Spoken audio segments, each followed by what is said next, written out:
বর্তমানে অনেক বেশি ট্রেন্ডিংয়ে আছে এই মোমবাতি কেকটা। এই কেকটা করেছিলাম আমি 4টা কাপকেক দিয়ে। আর কাপকেক চুজ করার কারণটা এখনই বলে দিব। এখানে আমি 4টা কাপকেক নিয়েছি কারণ আমার হচ্ছে মোমবাতি যে শেপটা সেটা খুব রিয়েলিস্টিক বা অরিজিনাল একটা শেপের মতো লাগতো। বড় কেকগুলো বেক করলে সেটার সাইজ বা পাশে যেই ব্যাসার্ধটা থাকতো সেটা বড় হয়ে যেত। এই কারণে আমি চাইনি যে একদম অনেক বড় হোক, কারণ কেকের আমি একদম রিয়েলিস্টিক টাইপের একটা লুক চাচ্ছিলাম। এবং কাপকেকগুলো আমি বেক করে নিয়েছিলাম, এক্সট্রা কিছু কেক ছিল সেইখান থেকে। তো যেহেতু এত বেশি কেক খাওয়ার মতো মানুষ বাড়িতে নেই এবং আমি এত বেশি খুব একটা কেক খাই না, তো আমার কাছে মনে হয়েছে যে কাপকেক দিয়ে করলে সাইজটাও সুন্দর থাকবে এবং খুব একটা কেক এখানে লাগবেও না। এই কারণে আমি 4টা কেক বেক করে নিই। এই কেকটা যেহেতু খুবই ছোট, তো এটা কিন্তু ফিনিশিং দিতে গেলে নড়ে চড়ে যাবে বা পড়ে যাবে, বারবার ফিনিশিং দেওয়া যাবে না। এই কারণে এটার বেজ আমি একদম নিচে একটু চকলেট গানাশ লাগিয়ে দিয়েছি। চকলেট গানাশ দিলে কেকটা নড়ে চড়ে যাওয়ার সম্ভাবনা খুবই কম থাকে, কারণ এটা খুব স্টিকি হয়। এরপর আমি একটার উপর একটা কাপকেক দিয়ে দিচ্ছিলাম। এখানে আমি আলাদা করে কোনো স্লাইস করিনি, কারণ এটা আমি হচ্ছে একটা থিম বেস কেক করছি। এটার টেস্ট বা ভেতরে আমি কেকটা কীভাবে দিচ্ছি সেটার চাইতে আমার কাছে মনে হয়েছে বাইরের ফিনিশিংটা কতটা সুন্দর হবে। তো এটা স্লাইস করলে ফিনিশিং দিতে গেলে আরও অনেক বেশি ঝামেলা হতো, এবং এত ছোট কেক আসলে মাঝখানে আর স্লাইস করার প্রয়োজন পড়ে না। তো এই কারণে আমি একটা একটা করে কাপকেক বসিয়ে দিচ্ছিলাম। এখানে আমি স্পঞ্জ কেক বেজের মধ্যে নিয়েছিলাম, কারণ সেই কেকটা আমার এক্সট্রা ছিল। যদি আপনি এটা ময়েস্ট কেকে করেন তাহলে ফিনিশিংটা আরও সুন্দর হবে। আর ফিনিশিং দেওয়ার সময় যাতে কেকটা নড়ে চড়ে না যায় এই কারণে আপনারা দেখতেই পাচ্ছেন মাঝখানে আমি একটা কাঠি দিয়ে দিয়েছি।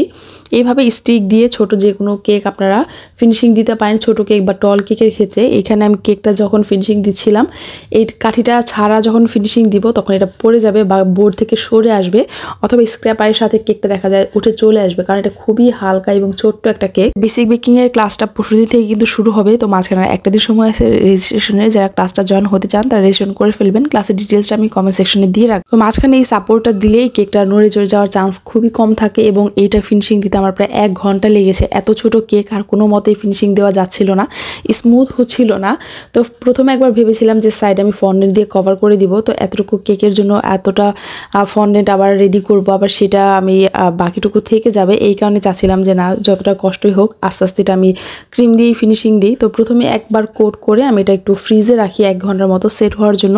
সেট হওয়ার পর বের করে আমি ফাইনাল ফিনিশিংটা দিয়ে নিয়েছিলাম, এবং আলহামদুলিল্লাহ যতটুকু পেরেছি আমার কাছে আমি স্যাটিসফাইড আসলে এইটুকু ফিনিশিংয়ে। তো এটার সাইডের উপরে যে কর্নারের ফিনিশিংটা সেটা আমি স্মুথ করব না, সেটা স্মুথ করলে দেখতে কেকের মতোই লাগবে।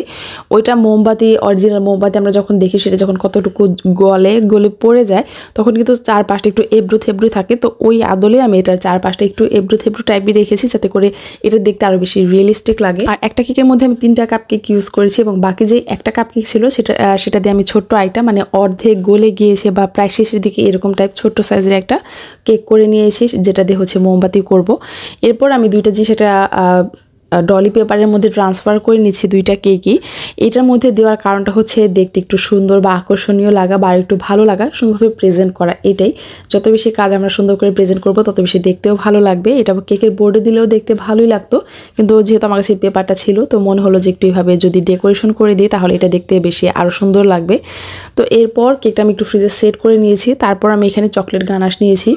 এটা হচ্ছে হোয়াইট চকলেট গানাশটা, আর হোয়াইট চকলেট গানাশটা এখানে অনেক বেশি ঘন রাখতে হবে। খুব বেশি পাতলা করলে কিন্তু এটার যেই গানাশটা যখন উপরে ড্রিপিং করবো তখন কিন্তু থাকবে না, নিচে পড়ে যাবে। তো এই কারণে গানাশটার মধ্যে চকলেটের পরিমাণটা বেশি করে দিয়েছি এবং ক্রিমের পরিমাণটা আমি কম দিয়েছি। 3:1 পোর্শনে আমি এটা হচ্ছে চকলেট আর গানাশটা ইউজ করেছি। এরপর আমি এটা রুম টেম্পারেচারে পুরোপুরি ঠান্ডা করে নিয়েছি। আর এই কালারের কথা অনেক আপু জিজ্ঞেস করেছিলেন যখন আমি ছবি শেয়ার করেছিলাম। এখানে আমি 1 ফোঁটা ব্লু কালার এবং 1 ফোঁটার চাইতেও খুবই সামান্য পরিমাণে গ্রিন কালার দিয়ে তারপরে এই 2টা কালার মিক্স করে নিয়েছি। আর চকলেট গানাশে যেহেতু অনেক তাড়াতাড়ি কালার চলে আসে, তো এখানে কালারটা অ্যাড করার সময় খুবই সাবধানে আপনি অ্যাড করবেন, নয়তো অনেক বেশি ডার্ক কালার হয়ে যাবে।